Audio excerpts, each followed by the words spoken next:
Hello बच्चों, कैसे हो आप लोग। इस वीडियो में हम जानेंगे कि 11th क्लास का जो डिस्ट्रीब्यूटेड सिलेबस है क्लास 1 2021-22 का टर्म 1 एंड टर्म 2। ठीक है, तो क्लास 11th के लिए ये वीडियो बनाया गया है।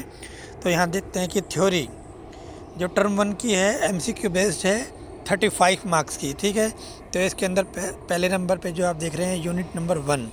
ठीक है, पहला चैप्टर है changing trends and career in physical education. ठीक है, उसमें क्या बदलाव हुए हैं, क्या क्या चेंजेस आए हैं 1947 से लेके और अब तक 1947 से लेके अब तक या आ रहे हैं, उसके बारे में डिस्कस किया जा सकता है। ठीक है, meaning and definition of physical education की डेफिनेशंस पढ़नी है या इसका अर्थ हमें यहाँ पे पता चलेगा जब हम इस सब्जेक्ट को, इस टॉपिक को पढ़ेंगे। ठीक है,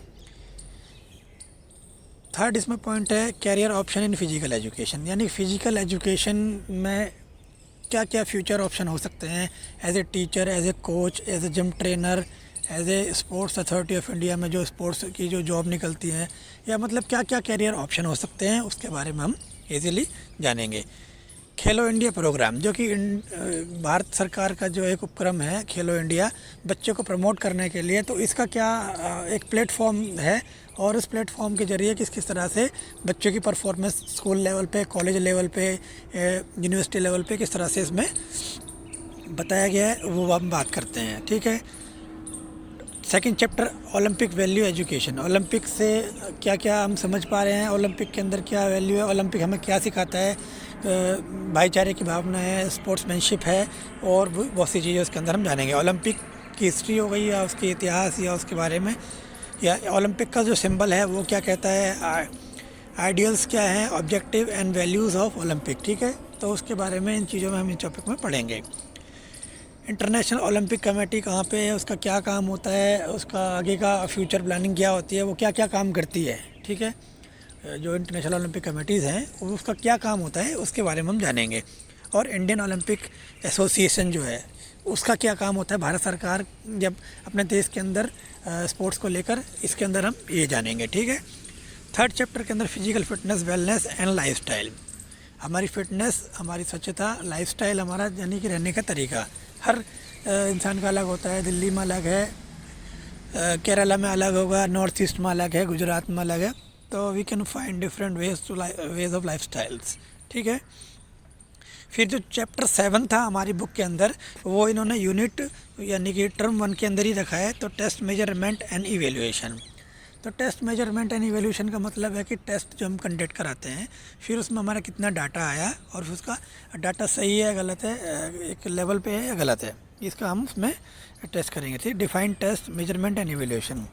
भाई टेस्ट क्या होता है, मान के चलिए टेस्ट हम ले रहे हैं, एक टेस्ट है कि थर्मामीटर, थर्मामीटर से हमने अगर बुखार मापना है तो हमने क्या किया, अगर उसको चेक करते हैं तो हम चेक करते हैं कि फीवर कितना है, तो हमारा थर्मामीटर टेस्ट मेजरमेंट क्या हुआ कि बुखार है या नहीं है, इवेलुएट कि बुखार अगर नहीं है तो हम ठीक है, अगर ज़्यादा है तो हमें दवाई की ज़रूरत है। ठीक है, तो ये हो गया importance of test measurement in evaluation in sports. देखिए टेस्ट में अगर हम पढ़ाई कर रहे हैं तो हम टर्म 1 टर्म 2 सेशन एंडिंग के एग्ज़ाम देते हैं, लेकिन अगर हम स्पोर्ट्स के अंदर हैं तो हमें particular muscle, particular event, particular technique को इम्प्रूव करने के लिए टेस्ट दिए जाते हैं। ठीक है, तो उससे हमारी पर्टिकुलर टेक्निक डिफ़ाइन होती है, हमें पता लगता है कि हमारा जो परफॉर्मेंस लेवल है वो किस लेवल पे है, इसीलिए टेस्ट हमारे उसके लिए बहुत ज़रूरी है। ठीक है, calculation of BMI waist hip ratio, तो ऐसे ही टेस्ट का यानी कि BMI होता है बॉडी मास इंडेक्स, तो बॉडी मास इंडेक्स एक फार्मूला बनाया गया है उससे कि एक फिट व्यक्ति, स्लिम व्यक्ति या जो मोटा व्यक्ति है उसका हिप रेशियो लिया जाता है, वेस्ट रेशियो लिया जाता है। गर्ल्स के लिए इसमें अलग है और बॉयज़ के लिए अलग जगह से इसमें फ़ैट परसेंटेज को मेजर किया जाता है और उसके बाद हमें पता लगता है कि हमारा फ़ैट रेशियो क्या है। ठीक है, BMI measurement of health related fitness, तो हेल्थ रिलेटेड फिटनेस हमारी हेल्थ से रिलेटेड हो गई, तो हमारे हार्ट की क्षमता हो गई, लंग्स की क्षमता हो गई। ठीक है, तो हमारी थाई की जंप करने की क्षमता होगी, कैपेसिटी हमारी बॉडी की जो है उसके अलग अलग से मेजरमेंट किए जाते हैं। ठीक है, नेक्स्ट आते हैं 8, जो 8वां हमारा चैप्टर है fundamental of anatomy, physiology and kinesiology in sports, यानी कि देखिए फंडामेंटल एनाटमी, ये साइंस का जो बायो बच्चे पढ़ते हैं उसके बारे में। एनाटमी क्या है? एनाटमी हमारे बॉडी स्ट्रक्चर के बारे में है, बोन्स के बारे में हो गया। फिजियोलॉजी जो हमारे बॉडी के संस्थान है, ऑर्गन्स हैं, ठीक है, हार्ट है, लंग्स है, किडनी है, ठीक है, रेस्पिरेटरी सिस्टम, जितने भी सिस्टम्स हैं उसके बारे में हमारा जो फिजियोलॉजी है उसमें पढ़ेंगे, ठीक है। और हमारा जो किन्सियोलॉजी है उसके अंदर मसल्स के बारे में बात करेंगे। तो मसल्स हमारी हाथ में कितनी है, मूवमेंट में पैर में कितनी है, पूरी बॉडी के अंदर कितनी है, और हम जो जो मूवमेंट करते हैं उसमें कौन कौन सी मसल्स इन्वॉल्व होती है मूवमेंट के साथ, ठीक है। तो हम इसमें ये एवेल्यूएट करते हैं, ठीक है। Definition and importance of anatomy, physiology and kinesiology, तो हम इनकी डेफिनेशन के बारे में भी जानेंगे, ये क्या होती हैं, इसका इम्पोर्टेंस क्या होता है, क्यों पढ़ाई जाती हैं, इसके बारे में हम पूरा स्पोर्ट्स से रिलेटेड, ठीक है, यहाँ पर हम स्पोर्ट्स से रिलेटेड पढ़ाई करेंगे और उसके बारे में जानेंगे। और लास्ट जो टॉपिक है इसका, function of skeleton system, classification of bones and type of joints. तो जो फंक्शन है हमारे स्केलेटन सिस्टम का वो क्या है? एक स्ट्रक्चर प्रोवाइड करना है, ठीक है, और क्लासिफिकेशन ऑफ बोन्स, हमारी बॉडी के अंदर किस किस तरह की बोन है, शॉर्ट बोन है, लॉन्ग बोन है, ठीक है, इस तरह की बोन्स के इसके बारे में बताया जाएगा। टाइप ऑफ जॉइंट, तो हमारी बॉडी के अंदर कितने तरह के जॉइंट हैं, तीन टाइप के जॉइंट हैं या 5 तरह के जॉइंट हैं, वो हमें बताना है। साइनोवियल जॉइंट है, मूवेबल जॉइंट है या फिर स्लाइडली मूवेबल जॉइंट है, 3 तरह के जॉइंट पाए जाते हैं। चलिए वो टॉपिक में डिस्कस करेंगे। अब आते हैं टर्म 1 के प्रैक्टिकल के बारे में, ठीक है।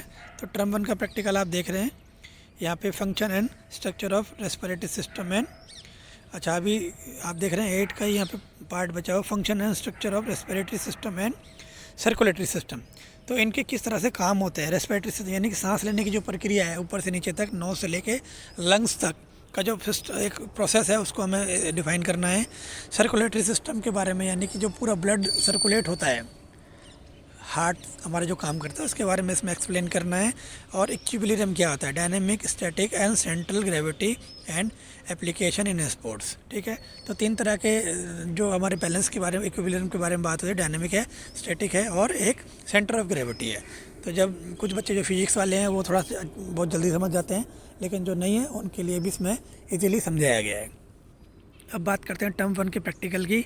तो 5 मार्क्स का जो आपकी प्रोजेक्ट फाइल होगी, ठीक है, about your game of your choice, ठीक है। तो ये ध्यान रखिए कि 11th क्लास के अंदर हमें कौन सी गेम लिखनी है, उस गेम के अंदर क्या लिखना है, उसकी हिस्ट्री लिखनी है, इंटरनेशनल हिस्ट्री लिखनी है, इंडियन हिस्ट्री लिखनी है, और मेज़रमेंट लिखनी है, ग्राउंड बनाना है उसका, पेंसिल से बनाइए, कलर कीजिए, फ़ोटो लगाइए, ठीक है। इक्विपमेंट उसके बारे में लिखना है, क्या क्या गियर्स हैं, नए रूल रेगुलेशन है, मेज़रमेंट लिखिए उसके बारे में, ठीक है। फेमस पर्सनैलिटी के बारे में लिखिए, अर्जुन अवार्ड जो लेटेस्ट लिखें, ऐसा नहीं कि 1964 से अर्जुन अवार्ड आप लिखना शुरू कर दें, 2020 में किसको मिले, 2021 में किसको मिले, ये थोड़ा लेटेस्ट लिखें। ऐसे मेजर ध्यानचंद अवार्ड किसको मिले, उस गेम से रिलेटेड जो आप लिख रहे हैं, ठीक है, हमें वो लिखना है। इसके अंदर पूरा एक गेम है, पूरा ही आपको बनाना है।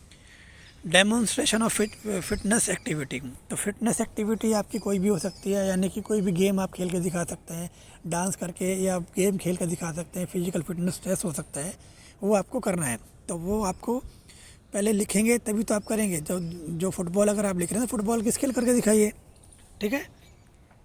अगर बास्केटबॉल कर रहे हैं तो बास्केटबॉल में ड्रिबलिंग कैसे करते हैं वो आप उसमें लिख के दिखेंगे और आप वो डेमोन्स्ट्रेट करके दिखाएंगे, ठीक है। उसी के आपके मार्क्स दिए जाएंगे।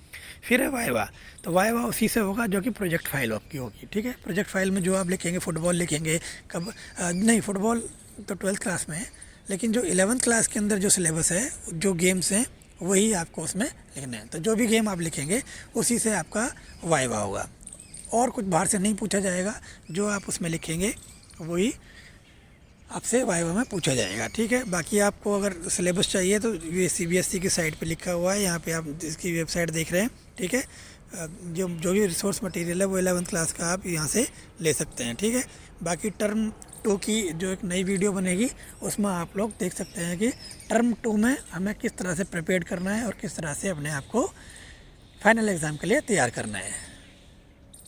Thank you, God bless you all, take care.